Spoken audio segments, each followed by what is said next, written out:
আপনার খরগোশ যদি বাচ্চা দিয়ে থাকে তাহলে এই ভিডিওটা আপনার জন্য। আমাদের ভিতরে অনেকেই আছেন যারা জানেন না খরগোশ বাচ্চা দিলে কি করতে হয়, তাদের জন্য এই ভিডিওটা খুবই প্রয়োজনীয়। শুরুতেই বলে নিব ভিডিওটা ধৈর্য ধরে দেখতে হবে, কারণ খরগোশ বাচ্চা দিলে অনেক কেয়ার এবং ভিটামিনের প্রয়োজন হয়। Hello friends, welcome to Nahid and pets channel. আশা করি সবাই ভালো আছেন আপনারা। তো অনেকের খরগোশেই বাচ্চা দিলে জানেন না কি করতে হয়, এই কারণে অনেক খরগোশের বাচ্চা মারা যায়। ইনফ্যাক্ট শেষ অবধি দেখা যায় মা পর্যন্ত মারা যায়। তো আজকে আমি আপনাদেরকে বলবো খরগোশ বাচ্চা দিলে অ্যাকচুয়ালি আপনাদের কি করতে হবে। শুরুতেই বলবো আপনার খরগোশ নেস্টিং করে বাচ্চা দিয়েছে কিনা। নেস্টিং মানে হচ্ছে কোনো একটা নির্দিষ্ট জায়গায় ঘাস দিয়ে বা তার নিজের লোম দিয়ে সেখানে বাচ্চাগুলো জন্ম দিয়েছে কিনা। যদি নেস্টিং করে দেয় তাহলে এটা ভালো লক্ষণ, ধরার কোনো প্রয়োজন নেই বাচ্চাদেরকে। আর যদি বাচ্চা ছড়িয়ে ছিটিয়ে থাকে তাহলে শুরুতে একটা বড় বক্স নিন, সেটার ভিতরে কিছু তুলো এবং সুতি কাপড় রাখুন, এরপরে বাচ্চাগুলোকে সেখানে রাখুন। দ্বিতীয়ত হচ্ছে মাকে প্রচুর পরিমাণ কাঁচা ঘাস দেন, কারণ সবসময় মনে রাখবেন আপনি যদি মায়ের কেয়ার করেন তাহলে মা বাচ্চার কেয়ার করবে, আদারওয়াইজ আপনি বাচ্চার কেয়ার করতে গেলে বাচ্চা বাঁচাতে পারবেন না। তাই মাকে প্রচুর পরিমাণ ঘাস দিন যাতে ও হেলদি থাকে এবং ওর দুধের পরিমাণ বেড়ে যায়, এবং প্যালেটসের পরিমাণ বাড়িয়ে দিন। নর্মালি হচ্ছে প্যালেটস আমরা 50 থেকে 60 গ্রাম করে দিই, তবে আপনার যদি মনে করেন 4টা বাচ্চা হয় তাহলে প্রতি বাচ্চার জন্য 10 গ্রাম করে এক্সট্রা প্যালেটস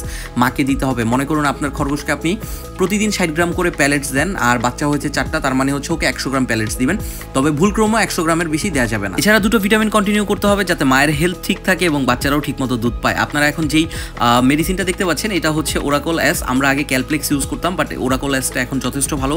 তো আপনারা ওরাকল এস ইউজ করতে পারেন। প্রতিদিন 2 ml করে মাকে খাইয়ে দিবেন দিনে একবারই। সেকেন্ডটা হচ্ছে জিসভেট সপ্তাহে 2 দিন 1 ml করে দিবেন মাকে একবার করেই। সাধারণত মা খরগোশ বাচ্চাদেরকে দিনে 2 বার দুধ খাওয়ায়, একটা হচ্ছে ভোর রাত্রে, একটা হচ্ছে সন্ধ্যার দিকে।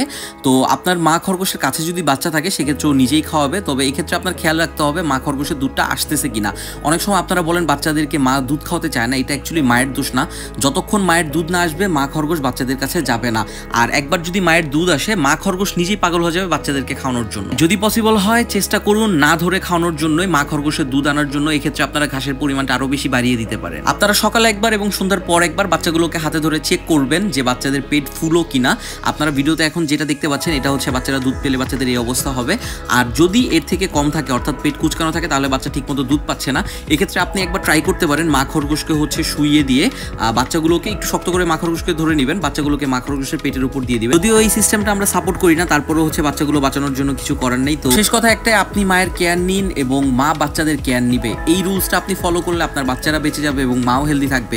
এছাড়া ভিডিওতে আমি বলেই দিয়েছি মা খরগোশকে কিভাবে কি করবেন। এইভাবেই হচ্ছে আপনি চাইলে আপনার বাচ্চাগুলোকে সেফ এবং সুস্থ রাখতে পারেন। ভিডিওটি ভালো লাগলে অবশ্যই লাইক করুন, সাবস্ক্রাইব করুন এবং আমাদেরকে জানান আপনার যে কোনো প্রবলেমের কথা।